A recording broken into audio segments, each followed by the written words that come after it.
মানুষ বড়ই স্বার্থপর রে, বড়ই স্বার্থপর। বুকের মাঝে জায়গা দিলে যতন কইরা ভাঙ্গে রে অন্তর।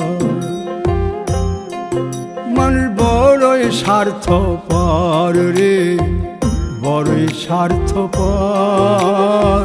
বুকের মাঝে জায়গা দিলে যতন কইরা ভাঙ্গে রে অন্তর। অচিনা এক জংলা পাখি যতন কইরা বুকে রাখছি, বুকের পাজর ভাঙ্গা সে যে সাজায় অন্যের ঘর রে, সাজায় অন্যের ঘর। মানুষ বড়ই স্বার্থপর রে, বড়ই স্বার্থপর। বুকের